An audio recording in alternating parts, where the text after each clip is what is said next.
Good evening, everyone. Welcome to our first Strikeout the Stigma for the 2025 season. My name is Dr. Dina Nobleza. I'm the Director of Mental Health here at the Phillies. It's great to be back here for another season of this important mental health initiative. We are excited to begin this year's series with an incredible panel. The focus of the Strikeout the Stigma series is to bring important conversations to the forefront about the value of healthy life habits, supporting those around us, and removing the negative connotation surrounding mental health. We want to thank our community partners at Minding Your Mind. I see you there. Our topic of conversation for this month is centered around mental health in sports.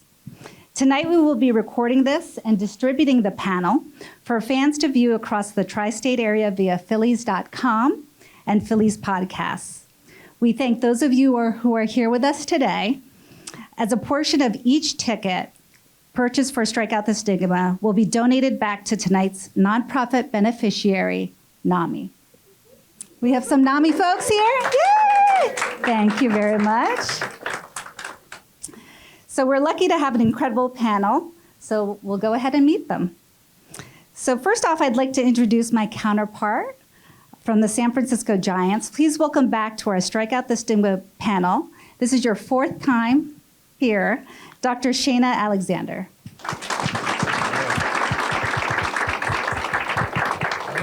Great to have you join us again. Can you share us a little bit about your role with the Giants? Yeah, thank you so much. This is actually an event that I look forward to every year. You guys do a great job with this. I am a clinical sports psychologist, and basically what that means is I help our players with any sort of mental health conditions, both on or off the field. My main role is in San Francisco with our major league team, so I have a really great office there, and I'm at every home game, and occasionally I travel, but for the most part, when they hit the road, I go to my home near Sacramento and help out with our AAA team, the River Cats. Thank you very much, Shayna. It's important work you do.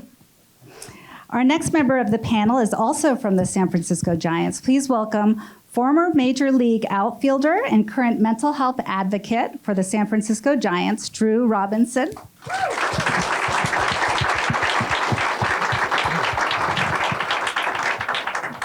Again, thank you for joining us again for a fourth time. So great to have you back. Can you tell us a little bit about your role with the Giants? Yeah, to be honest, same with Shayna. I'm really excited to be able to come back for this. It's something that's very impactful. But yeah, with my role, I really kind of act as I like to say, as a bridge between our players and staff and our resources like Shayna or anybody on the outside for additional resources. As someone who was in their shoes in different ways and got to experience what it's like to deal with the rigors of baseball at times and didn't have the guts to speak up for myself at times, really try to be that bridge or someone to try to buffer the intimidation that can come with addressing our mental health as men, as competitors. And so bridge, amateur therapist, peer support, really whatever it is, starting line. I like to word myself as one of those to try to help guys and to encourage them to address their mental health in a preventative and empowering way rather than an emergency response. Yeah, I think especially, you knowing exactly where they are and they've been, it must be very powerful to have you there, especially as someone who can guide them to support and professional help. So thank you very much for what you do, Drew. Next, we would like to welcome another member of the baseball community. Please welcome from our Phillies alumni family, former right-handed pitcher and member of the National Baseball Hall of Fame, Ferguson Jenkins. Thank you.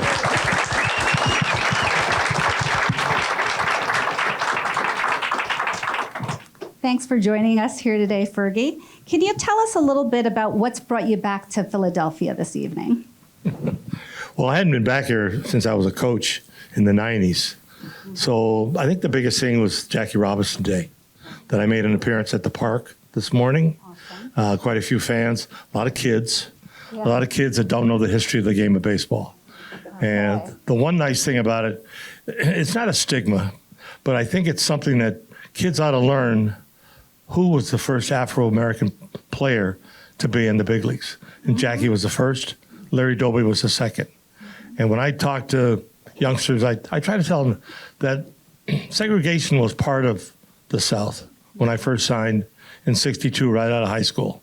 And I'm a Canadian. I didn't know a whole lot about segregation until I got exposed to it. After that, I gave a lot of respect for the other players of color, Cuban, Puerto Rican, Dominican, Venezuelan, playing in a country that they knew nothing about. Can't speak the language, but I spoke English. I knew what segregation was all about when I read about it.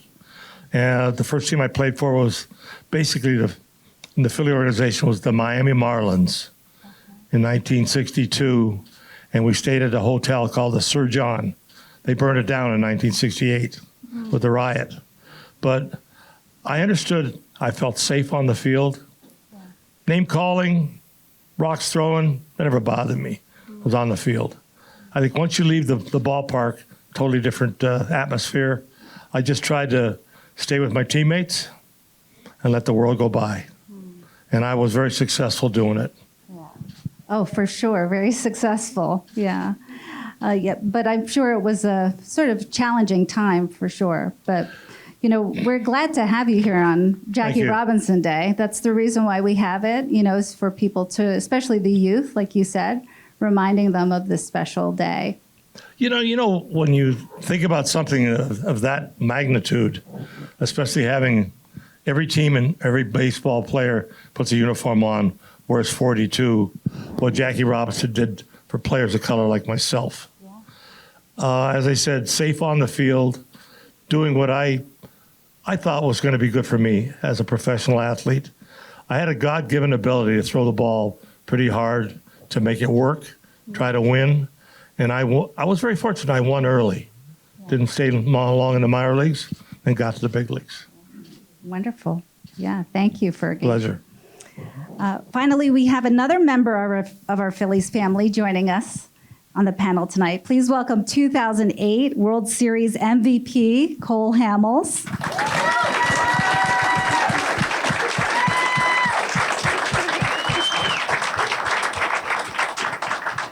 Thank you, Cole, for being here today. Can you tell the fans a little bit about your new role with the organization? No, especially happy to be back. The Phillies came to me with an idea of getting a little bit more involved, especially recently with just coming out of baseball. So they hired me to be a special advisor, an ambassador for the Phillies. And then NBC came along and wanted to see how I could test, I guess, my voice and my perspective of the game as a broadcaster. So I'm going to get a couple opportunities this year to be able to do so. Yeah. Exciting. Everybody's excited about it, Cole. That voice is pretty good. Yeah. It's getting there. Yeah, it's getting there. I've got good coaches. Let's just say, got good mentors. And we do have Ellie. I don't want to forget Ellie. So we have Ellie here joining us today too. So Drew, I wanted to get things started here with a question for you. Your story of strength and perseverance has inspired so many people around the world. Can you share with guests your story, as well as why you find it important to continue sharing it? Yeah, so my story started in Las Vegas, being able to play parts of 12 professional seasons with parts of 3 of those at the major league level. Although being in the spotlight is something that just came with playing ball. Most people know me these days for my public story that I shared of my emotional and mental health battle that unfortunately led to a suicide attempt in 2020. And so my unlikely survival and the commitment to getting the help that I got afterwards, and trying to do that as loudly and as publicly as I can to try to help others learn from my mistake or my lessons learned, whatever way they want to look at it, doesn't really bother me. I would hope that people can see me as an encouragement to get the help in a much earlier phase, because I didn't need to have the attempts attached to my story. There was plenty of resources, plenty of help available. And so my story of unlikely survival and an ability to lean on all the support and resources that are available to all of us at all times is something that I am passionate about sharing. And again, trying to use my story as a reminder, encouragement, what not to do, what to do, whatever way they want to look at it. I don't really care. Just hopefully they stay out of the place that I got to, because unfortunately it doesn't matter who you are. We can all fall into some deep depths because life just gets really hard sometimes. So I'm just trying to heal loudly to prevent others from dying silently. Thank you so much, Drew. And One thing I wanted to add, Drew, do you mind sharing what tomorrow is for you? Right. And so it's a little bit heightened emotional kind of day or a couple of weeks because tomorrow is actually the 5th year anniversary of that attempt. And so I'm very lucky to still be here. Statistics will show that people who attempt are likely to attempt again. And so I'm very happy to not be a part of that statistic and also being able to use my story to help others maybe stay out of the statistics. So tomorrow is a very powerful day for me, and I've rephrased it to my life appreciation day rather than my attempt anniversary, because I think all I've been trying to do the last 5 years is try to appreciate life in a little bit more open and vulnerable way. And I'm thankful to have people like Shayna and people on the Giants and around my family and a circle that have helped me do so. Well, thank you so much for sharing that.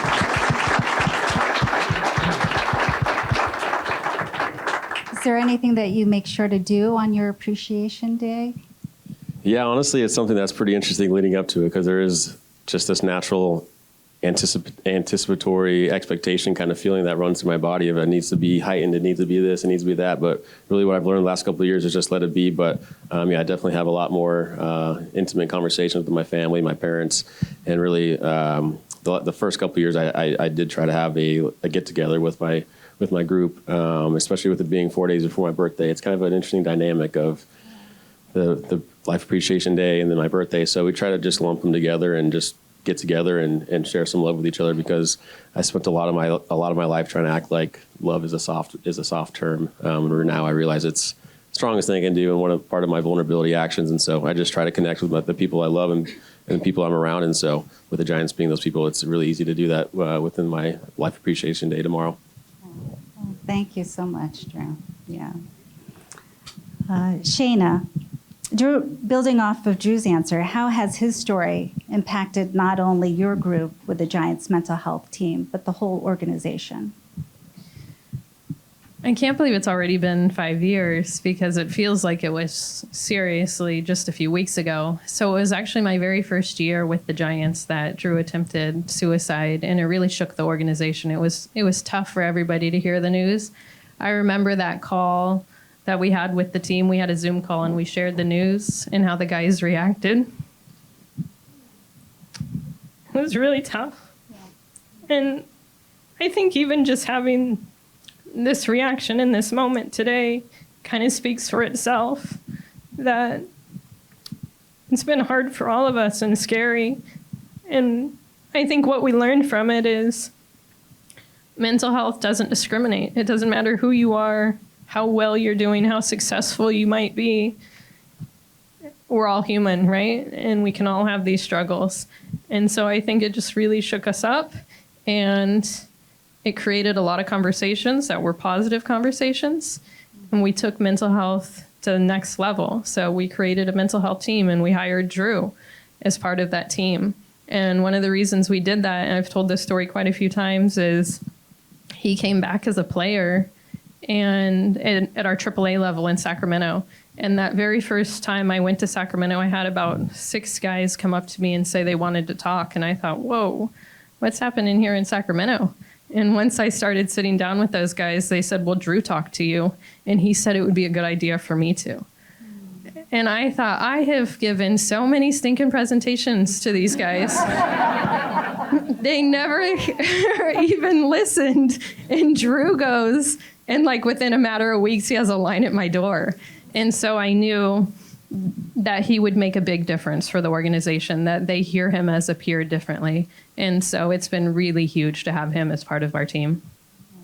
Thank you so much, Hannah. Yeah, I mean, you know, a lot of times we talk about how getting these conversations out of the shadows really makes such a huge difference with people, you know, getting help, feeling comfortable with getting the support they need.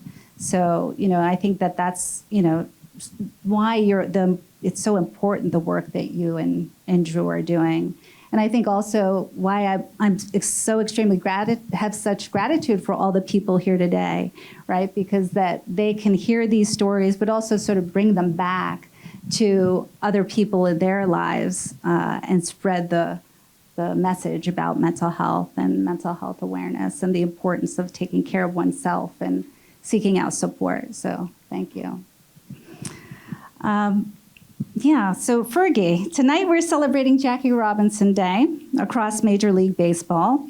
You displayed an ample amount of strength and determination at just 20 years old, leaving your home in Canada to come to the U.S. to pursue your dream of playing in the major leagues.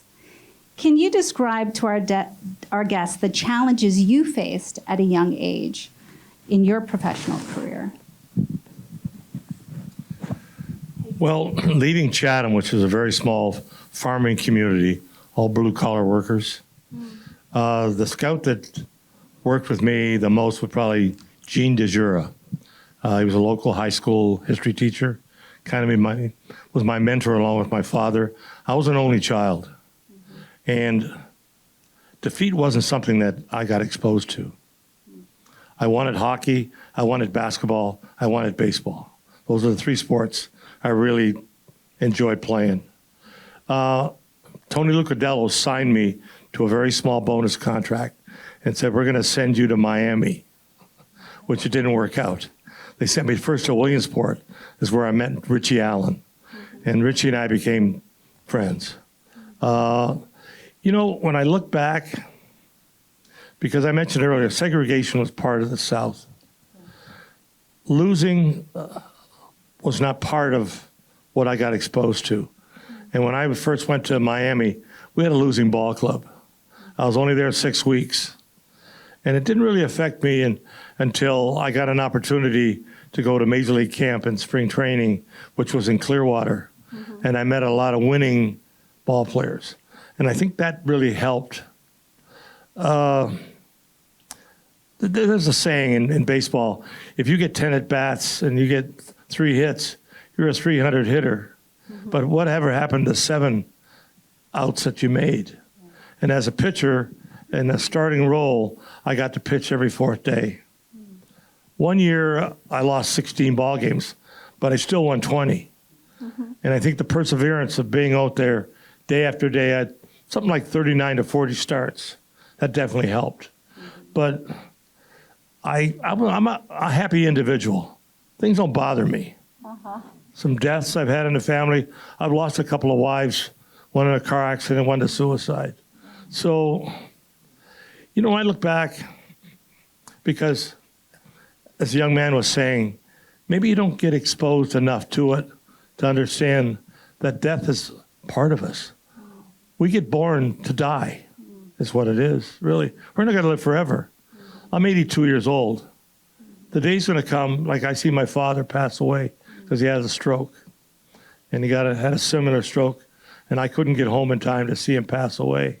But that's something I got exposed to. I think that's a personal thing. To me, I think it's personal. You have to get exposed to it and find out how strong you are. And I think I'm a pretty strong individual. It's just something that some people have been exposed to death. My wife died in a car accident. I seen her die one day at a time in emergency because it couldn't help her. She died 31 days in, I'm trying to think, it's in part of the hospital that you go into. I can't think of the word like right the now. ICU or something? ICU. Yeah.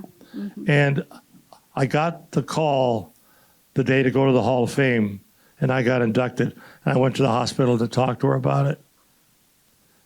And I didn't understand until I come home and she passed away. Oh, gosh, I'm so sorry. But, like anything, I had counselors. I went to counseling for almost a year to get over what I thought was not my fault, but it was my fault.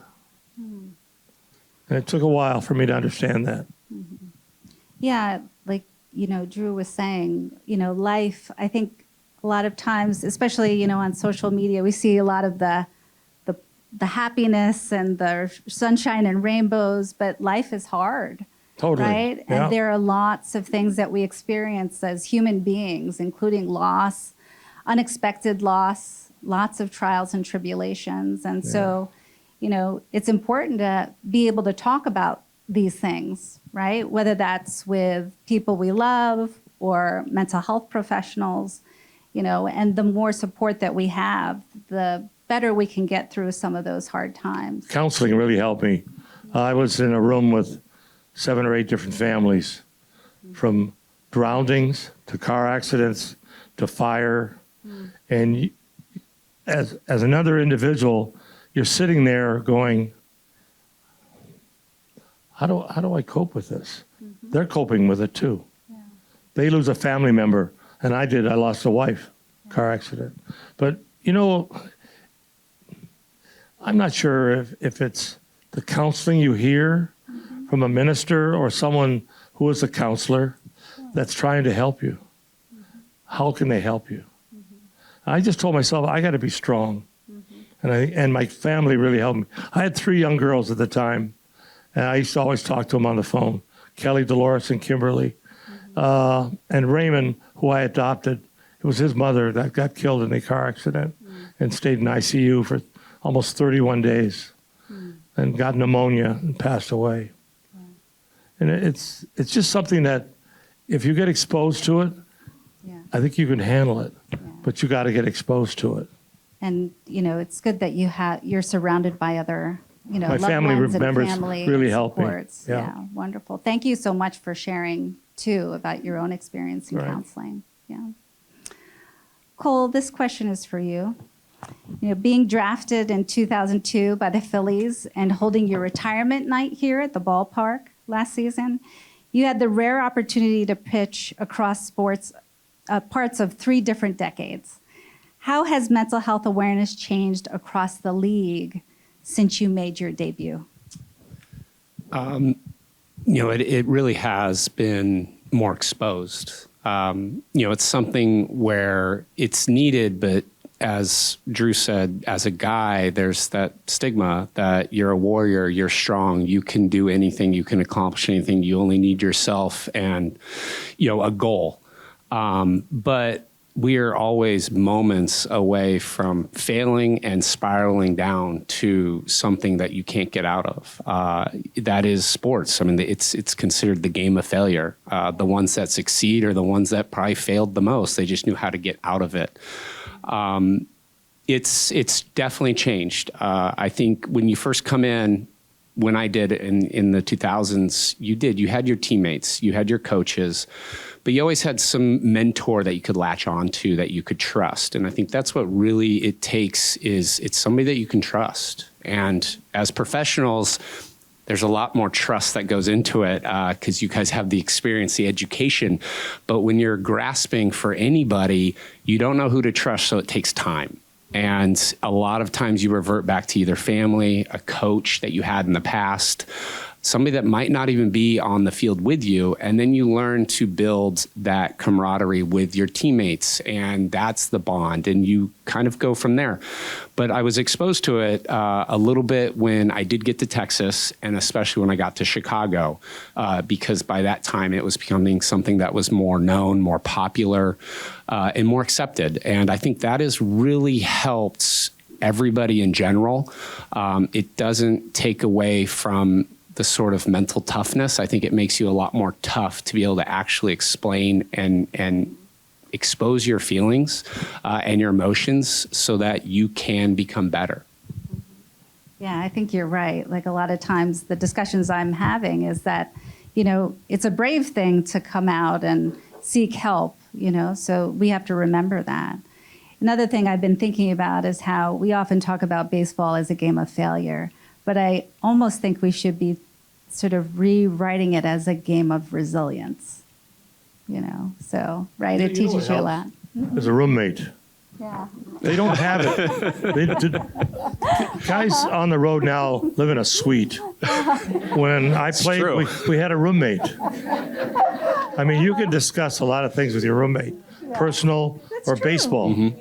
Yeah. Absolutely. It's actually a question I often ask players when I'm talking to them is, do you have a roommate, right? It tells you a lot about what their support system might be like. Yeah. That's why you get a dog. Or a dog. That's all. That's a question I need to ask into my bucket of questions. Shayna, you want to start this next question? Yeah, absolutely. So Fergie, this question's for you. In 1974, your first year with the Texas Rangers, you were awarded the American League Comeback Player of the Year. How important is it, especially in sports, to keep moving forward when faced with obstacles? Well, trades are part of baseball or any sport. I got traded from the Phillies to the Cubs and then traded from the Cubs to the Texas Rangers. I knew personally, where were the Texas Rangers? I'd only heard about them playing, never knew where they played at. And they play in a little town called Arlington, which is not a little town anymore. I think when the trade happened, I went to basically Arlington. They had a press conference. And I got exposed to the coaching staff and then Billy Martin, who was really a tough manager. And I had made a statement that I never had a sore arm. The ball club that I left, the Cubs, just didn't play as well. I didn't pitch as well. And it wasn't only a team problem, it was a city problem because we lost 100 and some ball games. And I was part of that. Yeah. And I got traded, as I said, to the Rangers. And I reiterated to the manager, Billy Martin, I said, if you give me that ball every fourth day, I'll win some ball games for you. I ended up winning 25 ball games. I think it changed my attitude around, plus the city of Arlington, plus ball players that I played with. And I would always tell them, guys, get me 2 runs. I got a good chance to win. That was my focus that year. And I ended up winning the Comeback Player of the Year award.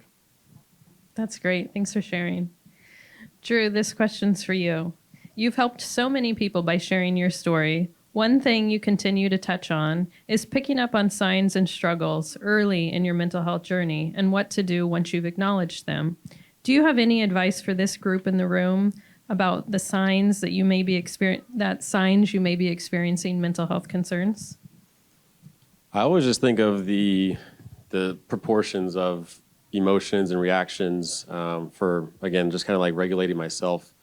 So there's definitely signs, especially when I think back to my career, there was just endless amount of signs of the proportions of my reactions to my play, whether good or bad.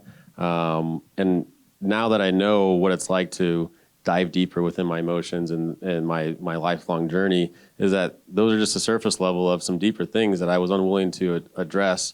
And so, yeah, when I struck out once, there was no need for me to go in and completely destroy my helmet or my bats over and over and over, but there was a lot of neglect in other areas of my life. And so I just think when I start noticing and when I am working with players or communicating with players and they're sharing that the disproportion to their reactions or their emotions are just so highly charged from smaller things that they experienced in the past, I think is a good first sign. And then obviously when you get into like more specific challenges and maybe disorders, is that you start losing interest in things that you normally find interest in and just kind of auditing or just kind of self-regulate or paying attention to yourself and taking inventory on things that we do normally. And when there's a significant change, the earlier you can catch it and have the willingness to be vulnerable again and understand that it is a sign of strength to just kind of process it with someone like a teammate like Cole. It could just be like, hey man, like I don't know why I'm reacting so strongly to this.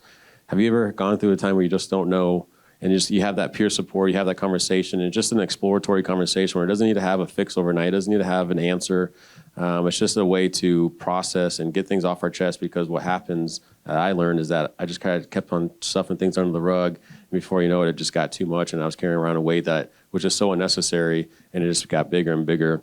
And I just think that's something about paying attention to the smaller signs and having the guts that I didn't have to be willing to address them, because it's all very normal. Being at our best every second of every day is the most unrealistic thing that I learned that is going to not be able to happen. And so having the guts to be able to talk about those things when that's not happening, when you're not at your best, it's just as strong as going out there and giving your best when you do feel your best. And so I think just paying attention and taking self-inventory a little bit more often and being okay with understanding that it's normal to struggle sometimes. We're all human.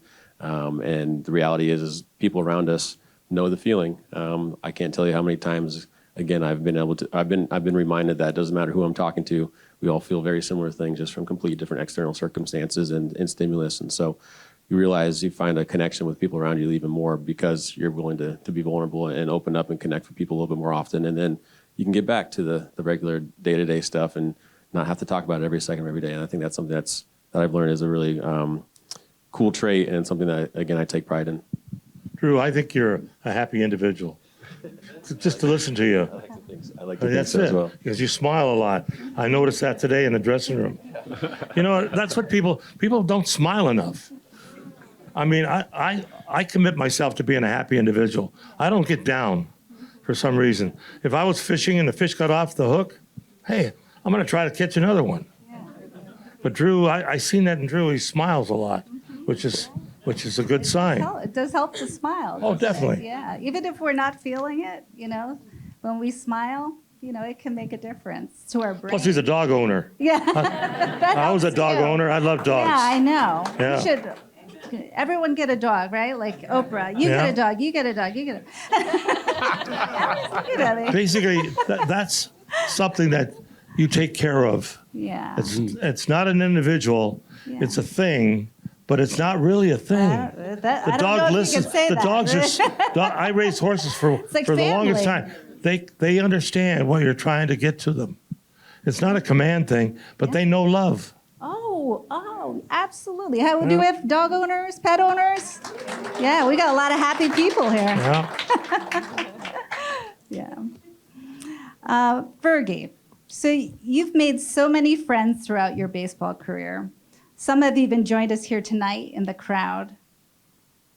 Dickie Knowles in the Great, back. Dickie.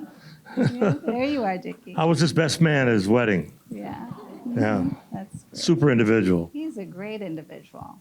Yeah. Can you speak about how important friendship and camaraderie is when it comes to being on a team, whether it's in baseball, the working world, or everyday life? As I said earlier, I was an oldie individual. My mom and dad got married late, and my mother had glaucoma, and she had to have, during the operation, affected her optic nerve a little more, and then later on the doctor advised her to have a hysterectomy, which meant no more children. But I got exposed, like I said, roommates. My first roommate in baseball was Alex Johnson. My second roommate was Grant Jackson. My third roommate was Dick Allen, when we really got together to know each other. But that's something, I treat them as brothers. So I could see what they went through to try to be successful. Sport's a tough way to live. It's a tough occupation. And we're all given some type of gift. And my gift was a right arm and be able to win. And I had a winning attitude. So I think that's one thing that really helped me. Yeah, I could tell you've got a winning attitude. We love it. Yeah. So thank you so much, Fergie. We need to give Fergie a warm round of applause because he needs to leave the program a little early. Thank you.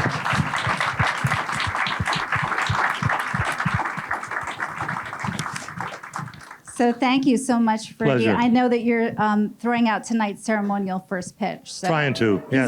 He's got to leave a little early.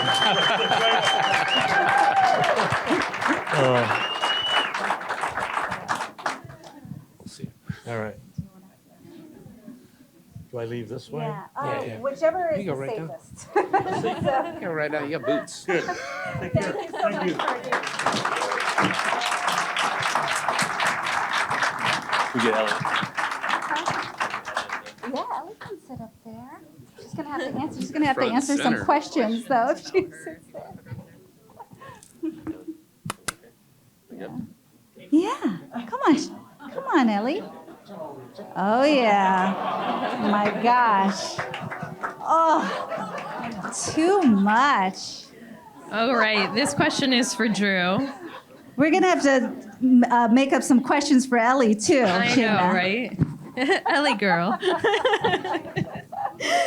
Drew, building off the previous question about friendship, one friend that is almost always by your side and one of my favorites is Ellie. Can you describe to our guests the role she has played in your life and what you have seen her do for others?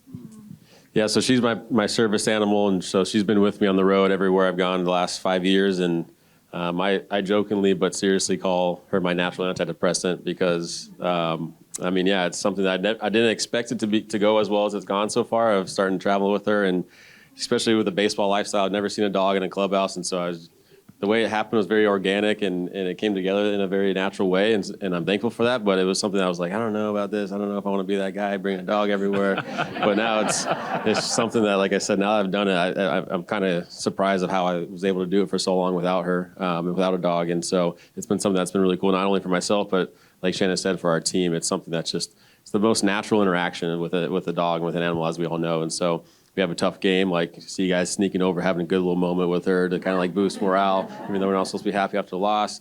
And then when we do win, she's like all up in the celebration. Someone's holding her during the win music. And so it's something that, again, I knew that was going to be something that I would enjoy personally, but I definitely didn't expect it to be so welcomed. And it's been something cool. It's been really cool to see.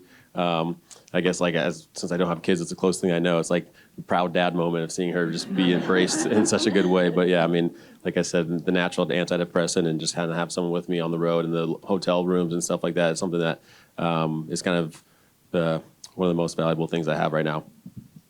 Awesome. Yeah, and I'll just add to that as well. When Drew came back to AAA to play, he brought Ellie, and she was so well received that the manager asked Drew if she could start traveling with the team. And it was really cute. Oh my gosh, that's awesome. And I think, Shanna, you've also done some other kinds of animal initiatives with the Giants, right? Yeah, so we started the first ever therapy dog program within the Giants. And so our minor league psychologist, Dr. Emily Payette, she's in Arizona at our training facility. And she got a little puppy who's now a very big dog. And we named him Willie after Willie Mays. And he comes to the facility with her and travels as well. And it just boosts spirits. People want to pet Willie, throw the ball, just hang out. And the two, Willie and Ellie together, they run around and have a lot of fun. And it's really cute to watch them. Oh, you're giving me ideas here, Shanna. The next question that we have is for you, Cole. As our fans remember, you were a key component to our 2008 World Series championship. For as many resources available out there for those seeking help in how to handle failure, there's less out there on how to handle success.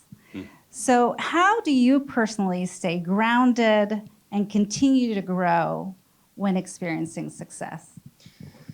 No, it's a great question. And, to continue off of what we had in '08, we actually had Pat Burrell's Bulldog all of '08. So that was some good vibes. You might want to think there. But that was something that I think I struggled with early on and a lot of parts of my career. When I had success, I always found a way to self-sabotage because I did better when I was trying to come back from failure, which is not what you want to hear, when it has to come to winning and in this job. That took a lot to kind of recognize and then how to overcome it so that I could continue to have good game after good game after good game and try to do that all year.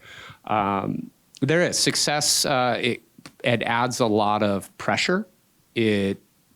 Especially now with social media, the presence of what that can do to players. So they do need help. And we are in a game of always having to tinker and fix and improve. And we have an image of what we create in our head of perfection, which is always the most difficult to reach. And when you are kind of in that state of so close, it's a good thing. And sometimes we don't recognize that. And we take our legs out from under us, kind of go back down because we need to climb something. And I think that's what mental health and professionals can do. Great mentorships can help kind of talk you out of doing that as often. But it was something I had to actually learn while I was playing. Yeah, you've brought up a couple of things that are on my mind. One is this sort of like the tinkering thing. Like, is it possible to tinker too much? Always. There's so much analytical data out there that you can't be perfect at everything. And I think what people look at in being successful or winning these awards or being on winning teams is they have to do something so drastic and they have to do it all. Sometimes you have to focus at what you're really good at and just make that slightly better. and what you're not so good at and just make it slightly better. There's a lot in between. When you try to do too much, you're going to burn out. And I think that leads to a lot of points where we are going to struggle. It's just natural. Life, it's not always easy. You never want to get to the boiling point. You have to figure out how to turn off the heat. And that's where, mental health and teammates and the opportunities to be able to talk yourself through getting a better perspective to make a better decision. I'm going to throw you another curveball question here, just because some of the things you're talking about is getting me thinking about some things. Like, I think one of the things that's not uncommon in life, not necessarily just in baseball, is that thing you were talking about where sometimes it's sort of like the negative criticism that fuels sort of, more competitive behavior in a positive way. But like, sometimes it's almost like there's a tipping point where it stops serving you in a positive way. I don't know if you have any thoughts about that. No, you're actually so right. That was how I think I functioned in getting to where I needed to be, but too much is not good. There is a tipping point, and I think you start to realize what's healthy, what's not healthy, and you have to be able to try to have something in place, because if you use a negative action or negative, words of affirmation, they're not really affirmation, you can't get out of a hole. And who's going to help you get out of that hole? If you don't have certain things in place, you don't have people in place, it's a very, very slow climb. And you don't want that when you're supposed to perform. And for myself, I was having to perform every 5 days. Drew had to do it every day. There's a lot of time to think about stuff, and that can even spiral you out of control. And then you look back, and a month, 2 months went by, and you're nowhere where you need to be. That's great. Yeah, did you want to say something? I can add to that. That's like story of my career. I think we, especially as athletes, but all of us, we want to do our best. But I think the all or nothing mentality is such a tricky thing to balance, because when things are going well, you want all things to be going well. And if you're using the self-sabotage or the chip on your shoulder mentality of all things are going well, you think that by not having that chip on your shoulder, all of a sudden the all or nothing gets attached to complacency. So it's like, if I'm not doing this, then that must mean I'm getting complacent. I'm not working hard enough. And it's not true. It's usually somewhere in the middle. And that's why I like to talk about sweet spots a lot within the ends of spectrums of some kind of concept. So complacency and the Kobe Bryant mentality we're usually somewhere in the middle, and trying to be the Kobe Bryant, if we're not naturally like that, can, like to Cole's point, can lead to exhaustion and burnout, because that's not natural for us. And 99% of the time, we're not going to be on that complete complacent side of it as well. So finding the sweet spot, what works best for you, while still trying to work hard, while still trying to play with a chip on our shoulder, but not self-sabotaging, balancing those things is something that is really important. But it's something that can come into play pretty often, because I think a lot of us fall into that trap of the all or nothing mentality in different areas of our lives. Yeah, that sweet spot, it's interesting, because I often talk about sort of the Goldilocks. That's what I'll sort of use as sort of a metaphor. It's like you just want something just right, Great, thank you. So Shayna, we've mainly talked about baseball tonight, but you've done terrific work in other sports as well. Can you describe to our group how proper mental health practices are both similar and different across other sports? Yeah, absolutely. So what I can say is that mental health practices that we do with athletes apply to the general population as well. And so everyone is so curious about, what do you do as a sports psychologist? And it's basically just therapy that I would do with the general population with athletes, but we might tailor it toward like feeling confidence, stepping up to the plate, or throwing that pitch. I also work for an NBA team, and a lot of the work that I do with those guys is almost identical to the work that I do with the baseball players. The one thing I do have to say about basketball is that it's so fast-paced. The good news is if they hit a shot, they have to get back, or if they miss a shot, they have to get back on defense so quickly that they can't just sit there and stew about it. Like, baseball players, I think, have a lot of downtime to get bummed out about that at bat that didn't go well, or maybe an error or a bad outing. And so other sports, maybe there's a quicker pace where they can make up for it and feel a little bit more confident. But I would say a lot of the very similar things, positive self-talk, what you tell yourself really makes a difference. I do visualization recordings for our baseball players and the basketball players. So having them visualize making that perfect shot, maybe it's on the wing, whatever it is, whatever they're struggling with, I'll customize it for them. And so I think it can generalize to any sport. I had a private practice previous to becoming the director of mental health for the Giants, and I worked for all different type of athletes. So I've seen swimmers and golfers and you name it. I've worked with a lot of different types of athletes, and it's very similar practices across all. And I just want to share a cute little story that I actually shared with the NBA team that I work with. My son, he was playing basketball. He's 10 years old, and we were driving to a game, and he was feeling kind of bummed out. I practice with this kid all the time up at the park. He can play well, but in the games, he would just kind of be timid. He just wasn't really himself. His team hadn't won a game, and so he was driving to the game, and he was like, "Oh, Mom, we haven't won any games. This is going to be tough." And as we park, I just said, "Play with confidence." And he said, "Okay, Mom." And as he starts to get out, I say, "Hey, know that you're the best kid on that court." He's not. But he grabbed his water bottle, really proud, in the car, and he walked off like he was really confident. And they won their first game, and he played the best he ever played. And I thought, how cool is that a fourth grader, if he believed in himself and his mom pumped him up a little bit, he could go out there and play like a totally different kid. And so I think that goes not just for fourth graders, but professional athletes and across the board. Right, yeah. Believe, right? Right? Believe. Huge. Mm-hmm. Yeah. I remember when Brian Dawkins was here, and he was talking about negative self-talk. And I remember he said, "Get your self-talk right." That was his message, and that's something that applies to all of us, right? Whether we're an athlete or not. So, Cole, you spent 10 out of your 15 seasons in the MLB pitching here in Philadelphia. Can you share with our guests a story or memory from your time here where you were struggling and a teammate or a coach provided you with some helpful advice or support? What I learned, with the 10 years in Philly, it was earlier on. There were a little bit differences in, I think, how it's structured nowadays with practices. And we spent a lot more time shagging baseballs and being on the field before the game, being together.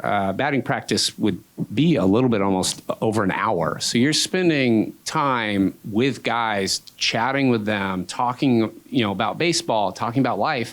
And then guys will move on and another guy, or you'll move on and you'll talk with the guy. So you really get to know a lot of the teammates.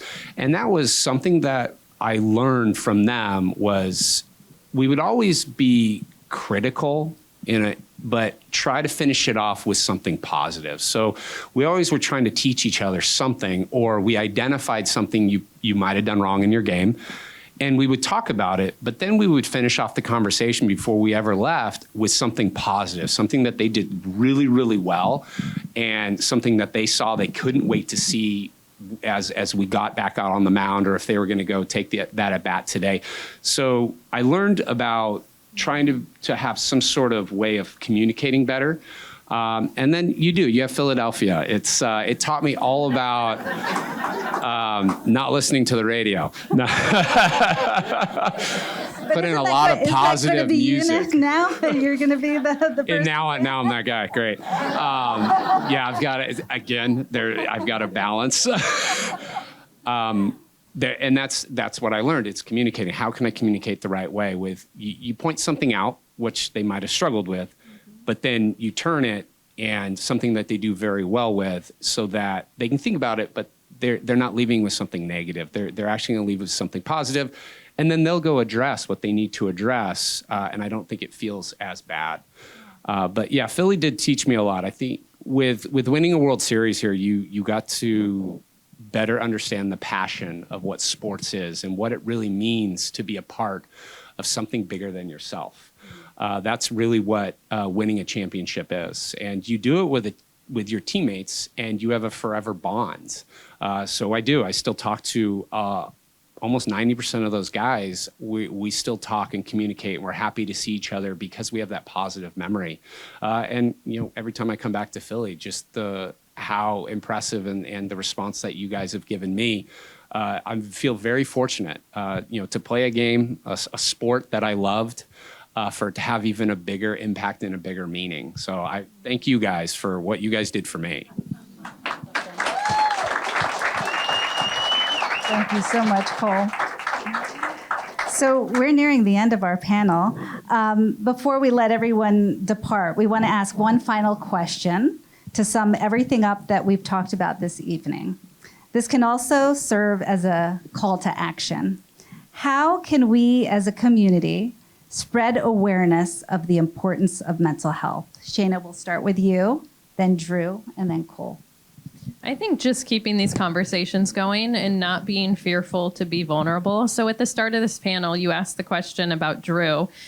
And in my head, as he was talking, I could tell he was feeling a little bit emotional about tomorrow being his 5th year anniversary. And I felt a little bit of emotion, and I thought, okay, do I skirt around this and just give like a really easy answer so I don't get emotional? And then I thought, nope, I'm just going to go ahead and be honest and real with you all. And I might be emotional and I might not, and I was. And I think in the past, I may have done the opposite. But now I've just kind of leaned into it and been okay with being emotional or vulnerable. And especially in front of people, it's a difficult thing to do.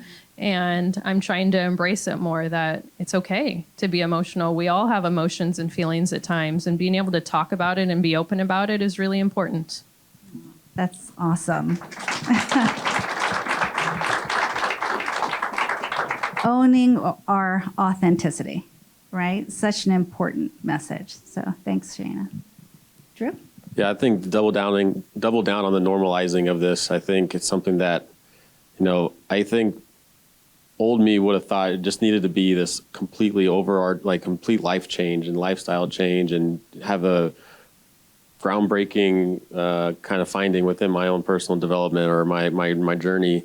And the reality is, it's just having these small actions and normalizing where I can still goof around with the guys. I can still be the same funny, whatever kind of guy I'm trying to be on most days, but then also adding in to that mix of checking in on the people I love, or letting my big macho burly man of a brother that I love him. Like, we've been through life together. Like, of course I love you. We don't need to shy around that. And then getting back to maybe giving each other a hard time and things like that. And so normalizing the fact that sometimes we need some help, and normalizing sometimes the fact that I do feel emotional, and it's nothing wrong. And the more that you do that, or the more that I've done that, the more I found that it's actually unlocked this true confidence I was always faking my entire life, because I am being authentic and I'm creating spaces to do that in a more controlled and preventative way, rather than waiting for that ticking time bomb of having the strikeout and slamming my helmet in a disproportionate way. And so having the normal conversation on a day-to-day basis and learning more about yourself and being the most authentic version of yourself.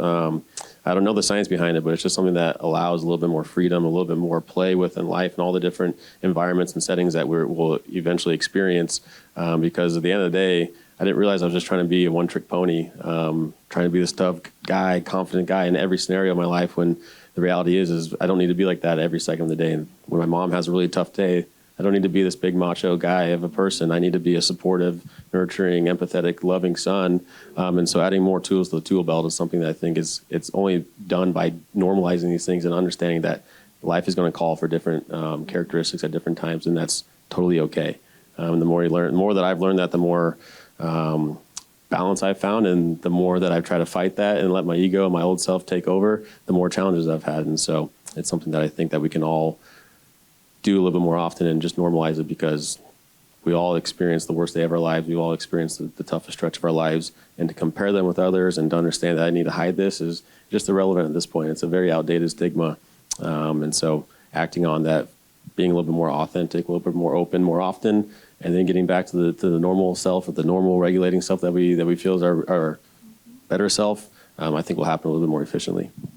Great message. So, right, we've talked about spectrum of human experience and also spectrum of emotions, and that's what exists for all of us. So thanks. Cole?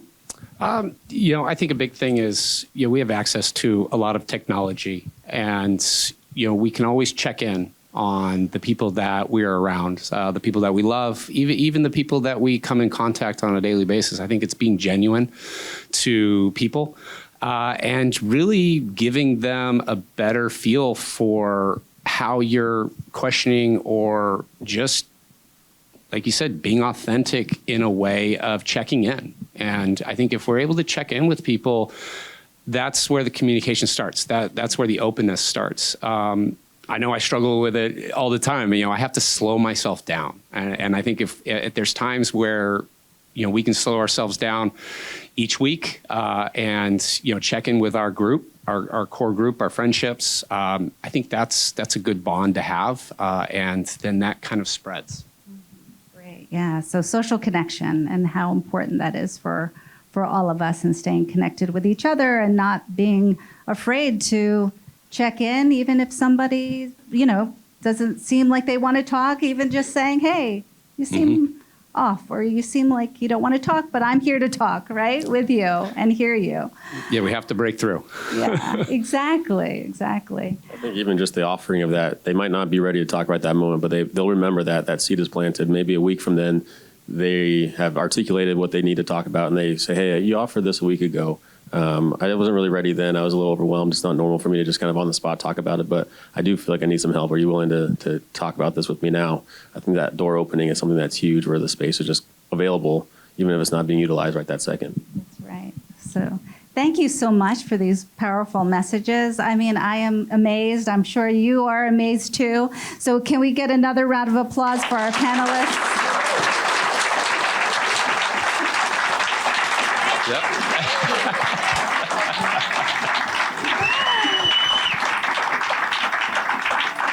It looked like Ellie wanted to share something too, but maybe if there are questions for Ellie afterwards, you guys can come up and ask her. I wanted to also thank you to TJ Farrell, who puts this whole thing together, and this is his brainchild. So big round of applause for TJ as well.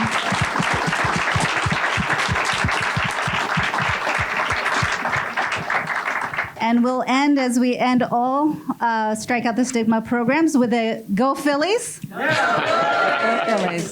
Sorry about that, Giants guys. Sorry, they beat us a lot. Thank you so much, everybody. Enjoy the game.